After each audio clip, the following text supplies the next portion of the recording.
हर हर महादेव। नमस्कार एवरीवन, पुष्पा भक्ति भंडार यूट्यूब चैनल में आपका स्वागत है। यदि कथा अच्छी लगे तो चैनल को लाइक करें, सब्सक्राइब करें और से आज की कथा है माता संतोषी की।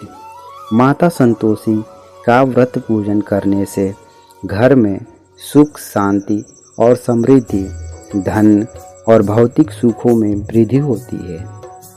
यह व्रत शुक्ल पक्ष के प्रथम शुक्रवार से किया जाता है। संतोषी माता के व्रत की पूजन विधि सुख सौभाग्य की कामना से माता संतोषी के 16 शुक्रवार तक व्रत किए जाने का विधान है। पहला है, सूर्य उदय से पहले उठकर घर की सफाई इत्यादि को कर लें। स्नान आदि के पश्चात घर में किसी सुंदर व पवित्र जगह पर माता संतोषी की प्रतिमा या चित्र स्थापित करें। दूसरा है, माता संतोषी के सम्मुख एक कलश जल भरकर रखें। कलश के ऊपर एक कटोरा भर कर गुड़ व चना रखें। तीसरा है, माता के समक्ष एक घी का दीपक जलाएं। चौथा है, माता को अक्षत, फूल, सुगंधित गंध, नारियल, लाल वस्त्र या चुनरी अर्पित करें। पांचवा है, माता संतोषी को गुड़ व चने का भोग लगाएं। छठा है, संतोषी माता की जय बोलकर माता की कथा आरंभ करें। इस व्रत को करने वाला कथा को कहते व सुनते समय हाथ में गुड़ और भुने हुए चने रखें। सुनने वाला प्रकट संतोषी माता की जय इत्यादि प्रकार जय जयकारा मुख से बोलते जावे। कथा समाप्त होने पर हाथ का गुड़ व चना गाय को खिलाए। कलश के ऊपर रखा गुड़ और चना सभी को प्रसाद के रूप में बांटे। कथा से पहले कलश को जल से भरे और उसके ऊपर गुड़ व चना से भरा कटोरा रखें। कथा समाप्त होने और आरती होने के बाद कलश के जल को घर में सब जगहों पर छिड़क देवे और बचा हुआ जल तुलसी की क्यारी में सींच दे। बाजार से गुड़ मोल लेकर और यदि गुड़ घर में हो तो वही काम में लेकर व्रत करें। व्रत करने वाले को श्रद्धा और प्रेम से प्रसन्न मन से व्रत करना चाहिए। विशेष इस दिन व्रत करने वाले स्त्री और पुरुषों को न ही खट्टी चीज़ें हाथ लगानी चाहिए और न ही खानी चाहिए। संतोषी माता की व्रत की कथा चलिए शुरू करते हैं। जय संतोषी माता। एक बुढ़िया थी जिसके 7 बेटे थे।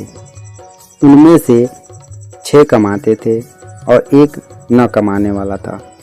वह बुढ़िया उन 6 को अच्छी रसोई बनाकर बड़े प्रेम से खिलाती, पर 7वें को बचा कुचा जूठन खिलाती थी। परंतु वह भोला था, अतः मन में कुछ भी विचार नहीं करता था। एक दिन वह अपने पत्नी से बोला, देखो मेरी माता को मुझसे कितना प्रेम है। उसने कहा, वह तुम्हें सभी की जूठन खिलाती है, फिर भी तुम ऐसा कहते हो। चाहे तो तुम समय आने पर देख सकते हो। एक दिन बहुत बड़ा त्यौहार आया। बुढ़िया ने 7 प्रकार के भोजन और चूरन के लड्डू बनाए। 7वां लड़का यह बात जांचने के लिए सिर दुखने का बहाना करके पतला कपड़ा ओढ़कर सो गया और देखने लगा। माँ ने उनको बहुत अच्छे से आसनों पर बिठाया और 7 प्रकार के भोजन और लड्डू परोसे। वह उन्हें बड़े प्रेम से खिला रही थी।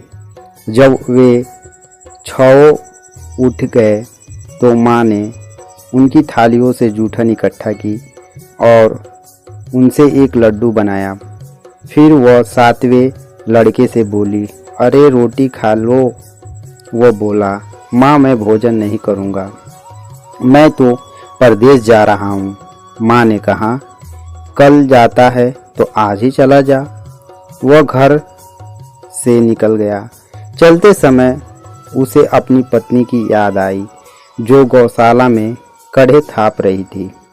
वह बोला, हम विदेश को जा रहे हैं, आएंगे कछु काल, तुम रहियो संतोष से, धरयो अपनो पाल।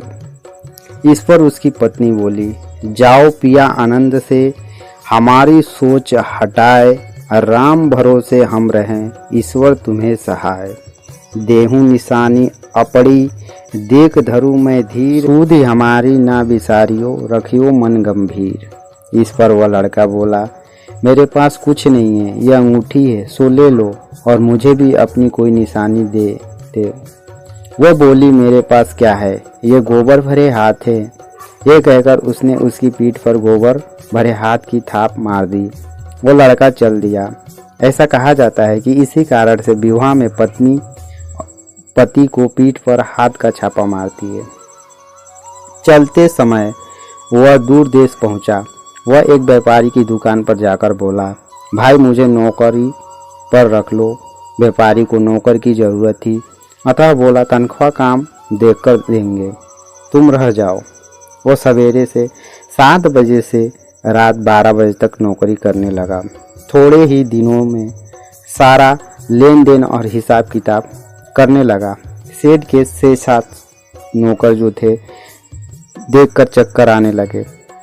सेठ से उसे 2-3 महीने ने आधे मुनाफे का हिस्सेदार बना दिया। 12 वर्ष में वह नामी सेठ बन गया और उसका मालिक उसके भरोसे काम छोड़कर कहीं बाहर चला गया। उधर उसकी औरत को सास और जिठानियां बड़ा कष्ट देने लगी। वे उसे लकड़ी लेने जंगल में भेजती, भूसे की रोटी देती, फूटे नारियल में पानी देती। वह बड़े कष्ट से जीवन बिताती थी। एक दिन जब वह लकड़ी लेने जा रही थी तो रास्ते में उसने कई औरतों को व्रत करते देखा। वो पूछने लगी, बहन ये किसका व्रत है, कैसे करते हैं और इससे क्या फल मिलता है? तो एक स्त्री बोली, यह संतोषी माता का व्रत है, इसके करने से मन वांछित फल मिलता है। इससे गरीबी, मन की चिंताएं, राज के मुकदमे, कलह, रोग नष्ट होते हैं और संतान, सुख, धन, प्रसन्नता, शांति, मनपसंद वर व बाहर गए हुए पति के दर्शन होते हैं। उसने उसे व्रत करने की विधि बता दी। उसने रास्ते में सारी लकड़ियां बेच दी व गुड़ व चना ले ली। उसने व्रत करने की तैयारी की। उसने सामने एक मंदिर देखा तो पूछने लगी, यह मंदिर किसका है? वो कहने लगे, यह संतोषी माता का मंदिर है। वह मंदिर में गई और माता के चरणों में लौटने लगी। वह दुखी होकर विनती करने लगी, माँ मैं अज्ञानी हूँ, मैं बहुत दुखी हूँ, मैं तुम्हारी शरण में हूँ, मेरा दुख दूर करो। माता को दया आ गई। एक शुक्रवार को उसके पति का पत्र आया और अगले शुक्रवार को पति का भेजा हुआ धन मिला। अब तुझे जेठ और जेठानी और सास नाक सिकोड़ के कहने लगे, अब तो इसकी खातिर बढ़ेगी, यह बुलाने पर भी नहीं बोलेगी। वह बोली, पत्र और धन आवे तो सभी को अच्छा है। उसकी आंखों में आंसू आ गए। वो मंदिर में गई और माता के चरणों में गिरकर बोली, हे माँ, मैं तुमसे पैसा कम मांगा था, मुझे तो अपना सुहाग चाहिए। मैं तो अपने स्वामी के दर्शन और सेवा करना मांगती हूँ। तब माता ने प्रसन्न होकर कहा, जा बेटी, तेरा पति आएगा। वो बड़ी प्रसन्नता से घर आई और घर का काम काज करने लगी। उधर संतोषी माता ने उसके पति को स्वप्न में घर जाने और पत्नी की याद दिलाई। उसने कहा, माँ मैं कैसे जाऊँ, परदेश की बात है, लेन देन का कोई हिसाब नहीं है। माँ ने कहा, मेरी बात मान, सवेरे नहा धोकर मेरा नाम लेकर घी का दीपक जलाकर दंडवत करके दुकान पर बैठना। देखते देखते सारा लेन देन साफ हो जाएगा, धन का ढेर लग जाएगा। सवेरे उसने अपने स्वप्न की बात सभी से कही तो सभी ने मजाक उड़ाया। वे कहने लगे कि सपने कहीं सत्य होते हैं, पर एक बूढ़े ने कहा, भाई जैसा माता ने कहा है वैसा ही करो। तब उसने नहा धोकर माता को प्रणाम किया और घी का दीपक जलाया और दुकान पर जाकर बैठ गया। थोड़ी ही देर में सारा लेन देन साफ हो गया, सारा माल बिक गया और धन का ढेर लग गया। वो प्रसन्न हुआ और घर के लिए गहने और सामान वगैरह खरीदने लगा। वह जल्दी ही घर को रवाना हो गया। उधर बेचारी उसकी पत्नी रोज लकड़ियाँ लेने जाती और रोज संतोषी माता की सेवा करती। उसने माता से पूछा, हे माँ, ये धूल कैसी उड़ रही है? माता ने कहा, तेरा पति आ रहा है, तू लकड़ियों की 3 बोझ ले, एक नदी के किनारे रखे, एक यहाँ रख और तीसरा अपने सिर पर रख ले। तेरे पति के दिल में उस लकड़ी के गट्ठे को देखकर मोह पैदा होगा। जब वह वहाँ रुककर नाश्ता पानी करके घर जाएगा, तब वह तू लकड़ियाँ उठाकर घर जाना और जोर जोर से 3 आवाज़ लगाना, सासू जी लकड़ियों का गट्ठा लो, भूसे की रोटी दो और नारियल के खोपड़े में पानी दो। आज मेहमान कौन आया है? इसने माँ के चरण छुए और उसके कहे अनुसार सारा कार्य किया। वो तीसरा गट्ठर लेकर घर गई और बोली, सासू जी लकड़ियों का गट्ठर लो, भूसे की रोटी दो, नारियल के खोपड़े में पानी दो। आज मेहमान कौन आया है? यह सुनकर सास बाहर आई और कपट भरे वचनों से उसके दिए हुए कष्ट को भुलाने के लिए कहने लगी, बेटी तेरा पति आया है, आ मीठा भात और भोजन कर ले और गहने कपड़े पहन। अपनी माँ की ऐसे वचन सुनकर उसका पति बाहर आया और अपने पति के हाथ में अंगूठी देखकर व्याकुल हो उठा। उसने पूछा, ये कौन है? माँ ने कहा, ये तेरी पत्नी है। आज 12 वर्ष हो गए, यह दिन भर घूमती फिरती है, काम काज करती नहीं है, तुझे देखकर नखरे करती है। वह बोला, ठीक है, मैंने तुझे और इसे देख लिया है, अब मुझे दूसरे घर की चाबी दे, मैं उसमें रहूँगा। माँ ने कहा, ठीक है, जैसी तेरी मर्जी, और उसने चाबियाँ का गुच्छा पटक दिया। उसने अपना सामान तीसरा मंजिल के ऊपर कमरे में रख दिया। एक दिन में वे राजा के समान ठाट बाट वाले बन गए। इतने में अगला शुक्रवार आया। बहू ने अपने पति से कहा, मुझे संतोषी माता के व्रत का उद्यापन करना। वह बोला, बहुत ही अच्छी, खुशी से कर लो। जल्दी ही उद्यापन की तैयारी करने लगी। उसने जेठ के लड़कों को भोजन के लिए कहा, उन्होंने मना लिया। पीछे से जिठानियों ने अपने बच्चों को सिखा दिया, तुम खटाई मांगना, जिससे उसका उद्यापन पूरा ना हो। लड़कों ने भोजन कर ली और खटाई मांगी। बहू कहने लगी, भाई खटाई किसी को नहीं दी जाएगी, ये तो संतोषी माता का प्रसाद है। लड़के खड़े हो गए और बोले, पैसा लाओ। वो भोली कुछ ना समझी, उनका क्या भेद। उसने पैसे दे दिए और वे इमली की खटाई मांगकर खाने लगी। इस पर संतोषी माता ने उस पर रोष किया। राजा के दूत उसके पति को पकड़ कर ले गए। वो बेचारी बड़ी दुखी हुई और रोती हुई माता जी के मंदिर गई और उनके चरणों में गिरकर कहने लगी, हे माता, ये क्या किया? हंसाकर अब तूने मुझे क्यों रुलाया? माता बोली, पुत्री, मुझे दुख है कि तुमने अभिमान करके मेरा व्रत तोड़ा है और इतना जल्दी सब बातें भुला दी। वो कहने लगी, माता, मेरा कोई अपराध नहीं, मुझे तो लड़कों ने छल किया है, मैंने भूल से ही उन्हें पैसे दे दिए। माँ, मुझे क्षमा करो, मैं दोबारा तुम्हारा उद्यापन करूंगी। माता बोली, जा, तेरा पति रास्ते में आता हुआ मिलेगा। उसे रास्ते में उसका पति मिला। उसके पूछने पर वह बोला, राजा ने मुझे बुलाया था, मैं उससे मिलने गया था। वे फिर घर चले गए। कुछ ही दिन बाद फिर शुक्रवार आया। वह दोबारा पति की आज्ञा से उद्यापन करने लगी। उसने फिर जेठ के लड़कों को बुलाया। जेठानी ने फिर वही बात सिखा दी। लड़के भोजन की बात पर फिर खटाई मांगने लगे। उसने कहा, खटाई कुछ भी नहीं मिलेगी, आना हो तो आओ।